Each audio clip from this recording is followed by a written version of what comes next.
everyone, I warmly welcome you all to Kalpana की पाठशाला. Students, all of you are preparing for your board exams क्योंकि 10th class है भाई, अभी से ही मेहनत करनी पड़ेगी, है ना.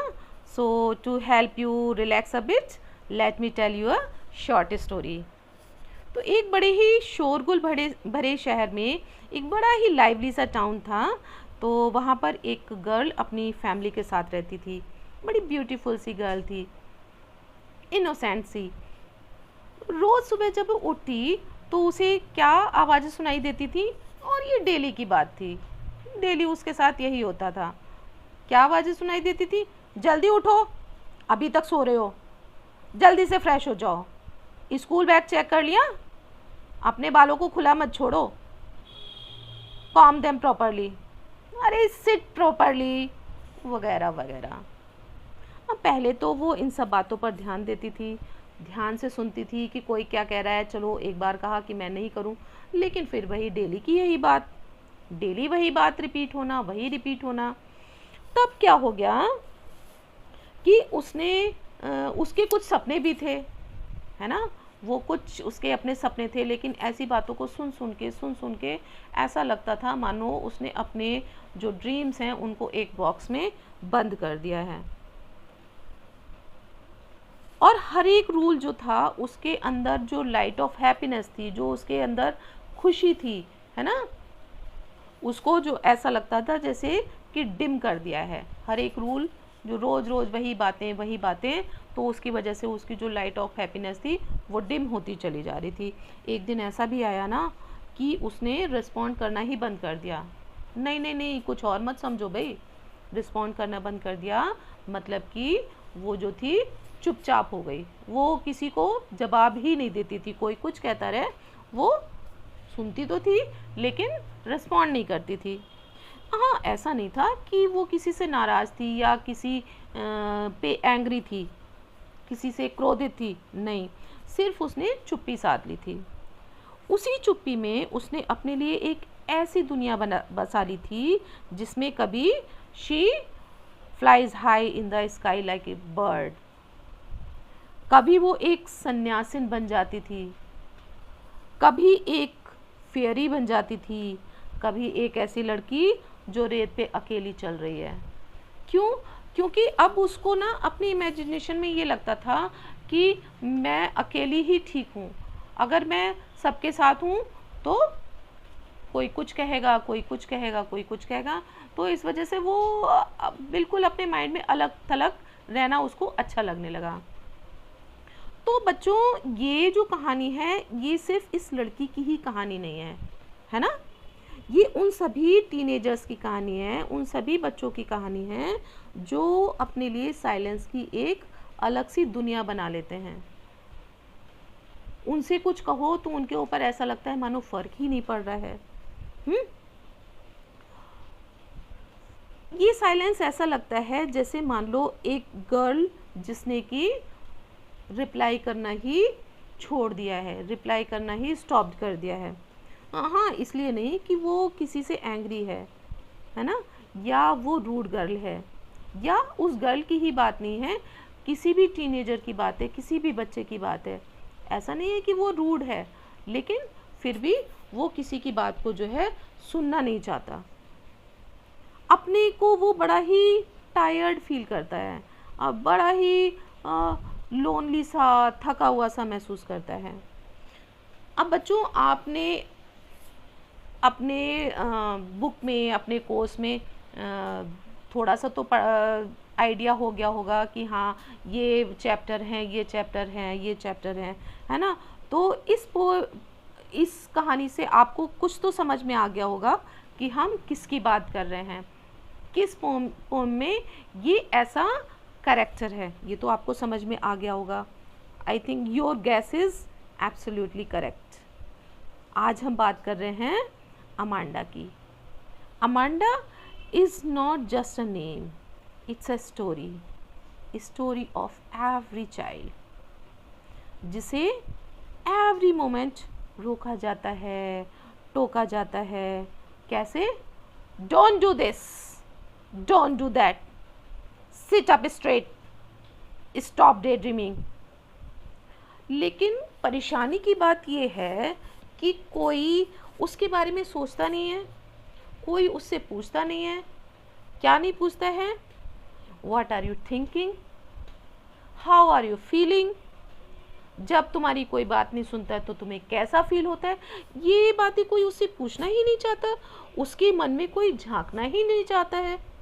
तो ये जो पोएम है ना, ये डिसिप्लिन के ही बारे में नहीं है सिर्फ। It's about the dreams that discipline tries to drown. This poem is about a girl who escaped not with her feet but with her imagination। ऐसे नहीं भाग जाती है वो कि घर छोड़ के भाग गई, नहीं, वो अपनी इमेजिनेशन में, अपने माइंड में उसने एक ऐसा वर्ड क्रिएट कर लिया होता है जिससे कि वो अपने फैमिली से अलग थलग सी हो जाती है। साइलेंस में वो कभी एक मरमेड बन जाती है, पीस में कभी एक ऑर्फन चाइल्ड बन जाती है। अब देखिए ऑर्फन चाइल्ड कितनी परेशानियां सहते हैं बेचारे, लेकिन उसको लगता है कि ऑर्फन की ज़िंदगी बड़ी अच्छी है, their life is very good. उसको उसकी जो परेशानियां हैं, कठिनाइयाँ, उनके बारे में उसे पता ही नहीं है। वो तो अपने उसमें ये चाहती है कि हाँ, मुझे फैमिली से मैं अलग हो जाऊँ, मैं अपनी फैमिली से मेंटली वो अलग हो जाती है और इस इमेजिनेशन में वो ऑर्फन भी बन जाती है। टावर में एक प्रिंसेस बन जाती है जो संसार के सारे शोर शराबे और हल्ले गुल्ले से अनटच्ड है। तो बच्चों, हम आगे सिर्फ एक पोएम ही नहीं पढ़ेंगे, बल्कि हम अमांडा के माइंड में एंटर करेंगे। Amanda by Robin Kline. It's not a poem about a girl but about every silent voice you have ever ignored, the elders have ever ignored. But before the poem, let's discuss some unique facts about it. हाँ, तो देखिए first fact है कि it's not just a poem, it's a psychological sketch. Amanda सिर्फ एक girl नहीं है जिसे स्कोल्ड किया जाता है, वो हर एक टीन एजर के इनर वर्ल्ड को प्रेजेंट करती है ना। भाई आप लोग भी उसी की उम्र के हो, तो आप लोग भी कभी कभी ऐसा फील करते होगे कि हमें डांटा जा रहा है, हमें टोका जा रहा है ना। तो आप लोग भी एक अलग दुनिया से अपनी बसाना चाहते हो कि हाँ, हम बिल्कुल, हमें कोई टोके नहीं, हमें कुछ कहे नहीं, हम बिल्कुल अपना काम जैसे करना चाह रहे हैं वैसे करें, है ना। तो वही चीज़ जो है वो अमांडा के साथ है। सेकंड फैक्ट है कि Amanda's imagination is a form of escape. कैसे? अमांडा जो है अपने को इमेजिनेशन कर लेती है, क्या इमेजिन कर लेती है कि she is a mermaid which is symbol of freedom in solitude. Mermaid उसके लिए सॉलिट्यूड में फ्रीडम का एक सिंबल है। फिर वो एक ऑर्फन को इमेजिन करती है which is a symbol of independence for her, है ना, फॉर हर। फिर then Rapunzel which is a symbol of peace, though she is trapped, है ना, she is trapped in a tower, but even then she is a symbol of peace for Amanda. उसको ये नहीं पता है कि अगर कोई ट्रैप्ड है तो उसको क्या सफरिंग्स झेलनी पड़ रही हैं, उसको इन सब बातों का कुछ नहीं पता है। बस वो तो ये सोच रही है कि अगर वो ट्रैप्ड है तो उसको रोका टोकी करने वाला कोई नहीं है, तो वो बहुत ज़्यादा अच्छी पोजीशन में है, ठीक है। देन थर्ड हमारा फैक्ट आता है कि जो पोएटिस है उसने ये कभी रिवील ही नहीं किया है पोम में कि जो डांट रहा है, जो रोक टोक लगा रहा है उसके ऊपर, वो कौन है, वो उसकी मम्मा हैं या उसके पिता हैं या कोई और है, ठीक है ना। तो ये क्यों किया है? ये पोएटिस ने क्यों किया है? क्योंकि जिसने भी ये पोम लिखी है उनका फोकस जो है टोकने वाले पे ना होके इस बात पे फोकस है उनका कि how constant instructions affect a growing child, कि बार बार अगर आप किसी बच्चे को टोकोगे तो उसके ऊपर क्या प्रभाव पड़ता है, कैसे अफेक्ट करता है, ये सारी चीज़ें उसको कैसे अफेक्ट करती हैं, ये इस पोम से हमें पता चलता है। फिर देखिए इस पोम की आयरनी और कंट्रास्ट क्या है कि अमांडा के जो गार्डियन हैं वो तो ये सोचते हैं कि अमांडा जो है बड़ी मूडी है, बड़ी ही डिसरिस्पेक्टफुल है, जबकि रियलिटी में ऐसा नहीं है। Amanda is simply lost in imagination, है ना। और ये क्या चीज़ शो करता है? ये जनरेशन गैप दिखाता है और इमोशनल अंडरस्टैंडिंग की कमी को भी शो करता है कि पेरेंट्स जो हैं वो अपने बच्चों से इमोशनली उतने अटैच क्यों नहीं हो पाते हैं, है ना।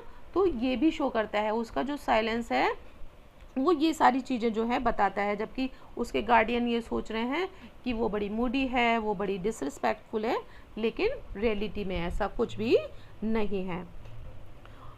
नेक्स्ट आपकी बात आती है अमांडा जो है वो क्या हो सकती है? इमोशनली लोनली भी हो सकती है। वो हो क्या सकती है? वो इमोशनली लोनली ही है ना, जबकि उसकी केयर करने वाले सब लोग हैं, उसकी मम्मी भी हैं, पापा भी हैं। हालांकि ये पोम में नहीं बताया गया है, बट क्योंकि उसको कोई पॉइंट आउट कर रहा है, बार बार टोक रहा है, तो मीन्स उसकी केयर करने वाले हैं। भाई देखिए टोका टोकी तभी करते हैं पेरेंट्स जब वो आपको प्यार करते हैं, है ना। तो मीन्स उसकी केयर करने वाला है, सब लोग उसकी केयर करने वाले हैं, लेकिन फिर भी वो अमांडा जो है वो किस चीज़ के लिए लॉन्ग करती है? She longs to be alone, free and silent. अब ये चीज़ जो है ये आजकल की का जो है की मॉडर्न इशू है, क्या कि जो इमोशनल नेग्लेक्ट है in the name of discipline, discipline के नाम पे इमोशनली नेग्लेक्ट कर देते हैं बच्चों को। ये जो है आजकल का बहुत बड़ा इशू है। नेक्स्ट चीज़ है कि अमांडा का मतलब क्या होता है? अमांडा का मतलब होता है वर्दी ऑफ लव, लेकिन अपने नाम के विपरीत अमांडा क्या सोचती है कि उसको कोई भी लव नहीं करता। नोबडी केयर्स फॉर हर, सब लोग उसको हर समय डांटते रहते हैं, टोकते रहते हैं। तो ये सारी चीज़ें जो है वो हर समय सोचती रहती है। फिर जो अमांडा के जो ड्रीम्स हैं, है ना, वो उसकी साइलेंट प्रोटेस्ट हैं। हालांकि वो प्रोटेस्ट कर रही है लेकिन साइलेंटली कर रही है। देखो वो चीख नहीं रही है, वो चिल्लाती नहीं है ना। पोम में वो कहीं पर भी आपको चीखती चिल्लाती हुई नहीं नज़र आएगी, कहीं ऐसा किया ही नहीं है उसने। लेकिन वो अपने लिए एक ऐसी दुनिया बना लेती है, एक ऐसा पैसिव वर्ड बना लेती है जिसमें कि वो अकेले रहना चाहती है ना। वो किसी के साथ नहीं रहना चाहती है। तो बच्चों हमने कई फैक्ट्स की बात की, जिसमें मेन तो यही है कि टीनेजर्स को मिसअंडरस्टूड किया जाता है ना। तो चलिए आज के लिए तो बस इतना ही। आई होप आज जो हमने डिस्कस किया है उससे आपको पोम को समझने में काफ़ी हेल्प मिलेगी। आज के लिए इतना ही, मिलते हैं नेक्स्ट वीडियो में। हाँ, वीडियो को लाइक और शेयर करना मत भूलिएगा, कमेंट कीजिएगा, और जिसने सब्सक्राइब नहीं किया है वो सब्सक्राइब भी कर लीजिए, जिससे आपको नेक्स्ट वीडियोस के नोटिफिकेशंस टाइम से मिल जाएं, है ना। तो ओके, बाय बाय।